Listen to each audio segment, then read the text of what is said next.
क्यों होने देते हैं? जगत नियम के अधीन चल रहा है, यह गप नहीं है। इसका रेगुलेटर ऑफ द वर्ल्ड्स भी है, जो निरंतर इस वर्ल्ड को रेगुलेशन में ही रखता है। बस स्टैंड पर एक महिला खड़ी है। अब बस स्टैंड पर खड़े रहना कोई गुनाह तो नहीं है। इतने में एक ओर से एक बस आती है और ड्राइवर के हाथ से स्टीयरिंग पर नियंत्रण नहीं रहने से फुटपाथ पर चढ़ जाती है और बस स्टैंड तोड़कर उस महिला को कुचल देती है। वहां 500 लोगों की भीड़ जमा हो जाती है। उन लोगों से कहें कि इसका न्याय कीजिए, तब वे लोग कहेंगे कि बेचारी यह महिला बेगुनाह मारी गई, इसमें महिला का क्या गुनाह, यह ड्राइवर नालायक है। उसके बाद 4-5 अक्लमंद लोग इकट्ठे होकर कहेंगे कि ये बस ड्राइवर कैसे हैं, इन लोगों को तो जेल में बंद कर देना चाहिए, ऐसा करना चाहिए, वैसा करना चाहिए। महिला बेचारी बस स्टैंड पर खड़ी थी, उसमें उसका क्या गुनाह? अरे आप उसका गुनाह नहीं जानते, उसका गुनाह था इसलिए तो उसकी मौत हुई। अब इस ड्राइवर का गुनाह तो जब वह पकड़ा जाएगा तब। इसका जब केस चलेगा और वह केस सफल हुआ तो गुनहगार माना जाएगा, वरना बेगुनाह साबित हुआ तो वह छूट जाएगा। उस महिला का गुनाह आज पकड़ा गया। अरे बिना हिसाब के कोई मारता होगा? उस महिला ने पिछला हिसाब चुकाया।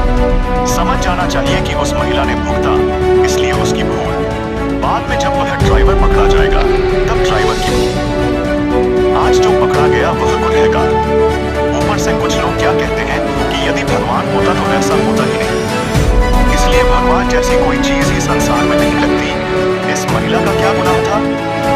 अब इस दुनिया में भगवान नहीं रहे। लीजिए, इन लोगों ने ऐसा साथ निकाला। अरे ऐसा किस लिए? भगवान को क्यों बदनाम करते हो? उनका घर क्यों खाली करवाते हो? भगवान से घर खाली करवाने निकल पड़े। अरे भाई, भगवान नहीं होते तो फिर रहा ही क्या इस संसार में? ये लोग क्या समझे कि भगवान की सत्ता नहीं रही, फिर लोगों की भगवान पर आस्था नहीं रही? ऐसा नहीं है, ये सभी हिसाब चल रहे हैं। ये एक ही जन्म की बात नहीं है। आज उस महिला की भूल पकड़ी गई, इसलिए उसे भुगतना पड़ा। यह सब न्याय है। वह औरत कुचली गई, वह न्याय है। अर्थात यह जगत नियम सहित है। संक्षेप में बस इतनी ही बात करनी है। यदि यह ड्राइवर की भूल होती तो सरकार का कड़ा कानून होता, इतना कड़ा कि उस ड्राइवर को वहीं का वहीं खड़ा करके गोली से उड़ाकर मौत के घाट उतार देते।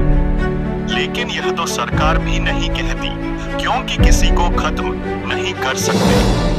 वास्तव में वह गुनहगार नहीं है, उसने खुद नया गुनाह खड़ा किया है। वह गुनाह जब वह भुगतेगा तब। लेकिन उसने आपको गुनाह से मुक्त किया, आप गुनाह से मुक्त हुए, वह गुनाह से बांध गया। इसलिए हमने सद्बुद्धि देने का कहा है कि गुनाह में मत आना।